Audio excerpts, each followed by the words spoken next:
les amis, on espère que vous allez bien. Ça y est, on se retrouve encore ici avec Caro pour vous parler cette fois-ci de la ménopause. Donc comment vivre la ménopause avec sérénité, parce qu'on reçoit beaucoup de questions. C'est vrai que souvent on parle des troubles hormonaux, des déséquilibres hormonaux, etc. On va parler de l'hypothyroïdie, voilà, c'est ça, etc. Mais on parle pas souvent, on oublie souvent les femmes aussi qui sont dans cette phase de ménopause ou de périménopause. Et dans le programme Mes hormones en équilibre, on ne vous a pas oublié parce qu'on en parle aussi. Il y a tout un module vraiment spécifique pour vous accompagner et vous donner tous les outils. Mais on voulait faire une petite vidéo pour déjà vous donner aussi des solutions et pouvoir traverser cette phase avec sérénité. Alors, faut pas oublier qu'on met la ménopause et la périménopause dans les déséquilibres hormonaux, mais c'est évidemment une phase naturelle. D'accord ? Oui. C'est tout à fait naturel. Toutes les femmes passent par là, donc on n'est pas dans un déséquilibre hormonal dû à un excès d'œstrogène parce qu'on a pris la pilule ou dû à d'autres choses, d'accord ? C'est naturel, mais on sait à quel point c'est difficile, c'est une période qui est très compliquée pour certaines femmes à traverser.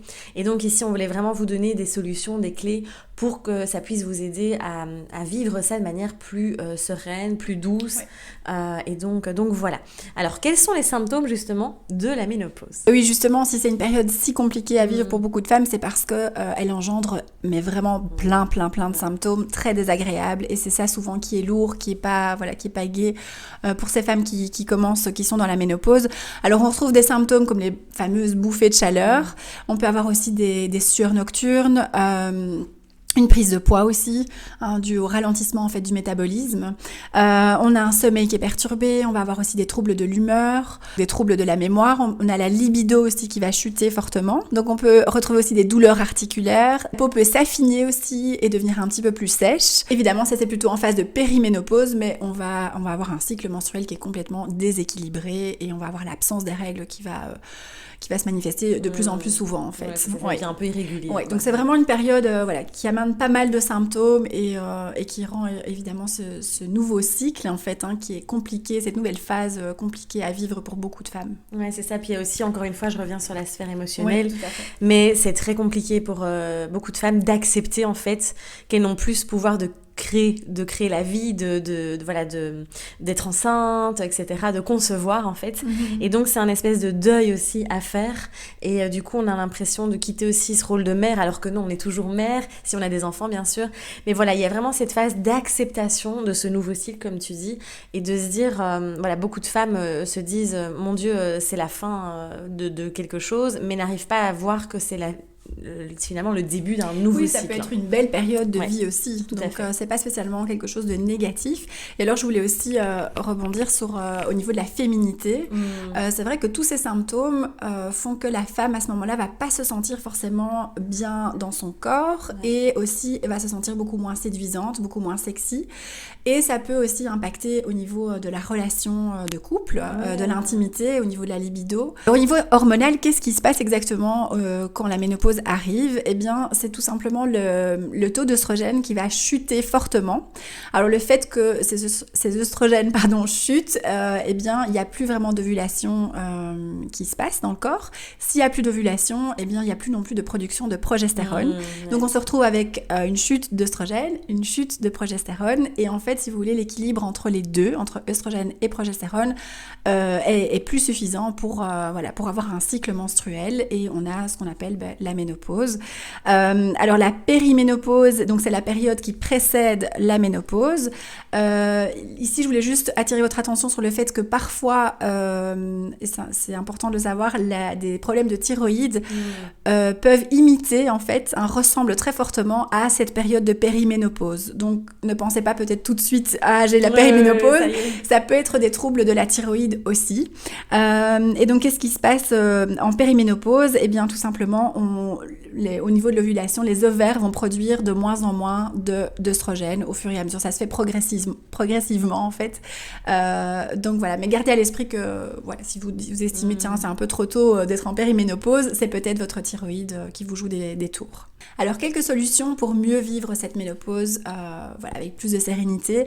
Mais la première chose, et voilà, ça rejoint ce que je disais là tout à l'heure avec la féminité, c'est vraiment important de parler de cette transition, en fait, de cette nouvelle période, de ce nouveau cycle.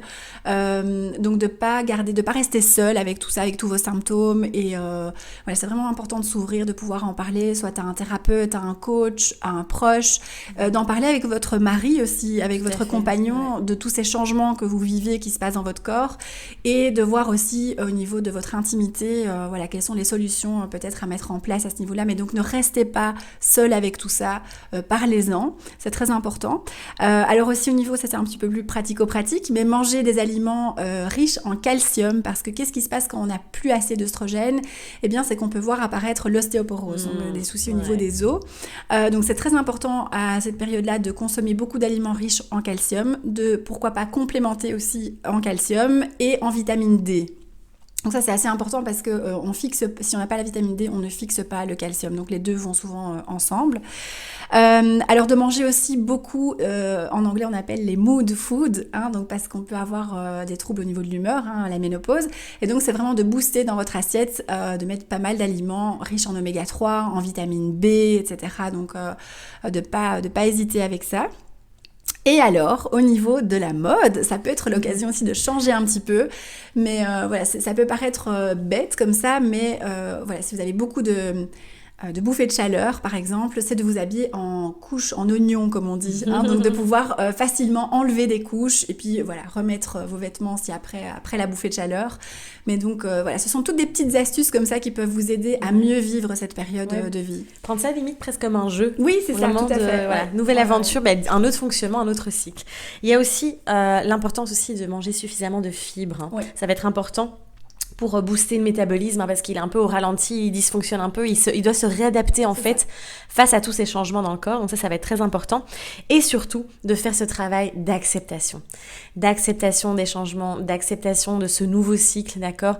Vous savez, en tout cas moi je le dis très souvent, la vie c'est un mouvement, ce sont des cycles, il y a une impermanence vraiment dans la vie, et vraiment d'accepter, d'accord, que rien n'est figé, et que vous rentrez vraiment dans un nouveau cycle, et de voir ça comme un nouveau chapitre, une nouvelle aventure, et de se dire, tiens, au lieu de se plaindre et au lieu de se focaliser sur ce qui dysfonctionne, sur ce qui est en train de changer et qui est compliqué à vivre, mais de vous dire, tiens, qu'est-ce que je peux mettre en place justement pour m'aider, pour me soutenir, pour m'accompagner dans ce nouveau cycle. Donc ça va vraiment être très très important. Puis une dernière clé aussi très importante, c'est de rester active.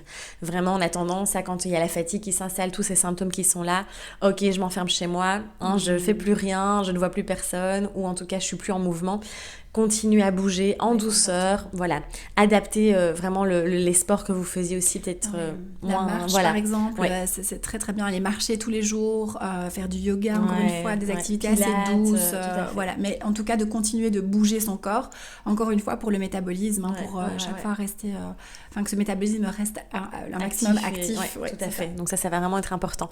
Donc voilà, on espère que ça vous a aidé cette vidéo. N'hésitez pas à partager si vous êtes dans cette phase de périménopause, ménopause, ou si vous avez des questions. N'hésitez pas à nous partager votre expérience aussi dans les commentaires. Et puis si vous voulez aller plus loin, vous avez besoin de soutien, vous n'êtes pas seul. Nous, on a créé le programme aussi Mes hormones en équilibre. Le lien en dessous de la vidéo. Si vous voulez venir aussi dans cette aventure avec nous, on serait vraiment ravis. Et puis on vous dit à très très vite. Prenez soin de vous et osez briller. Ciao, à bientôt. Ciao.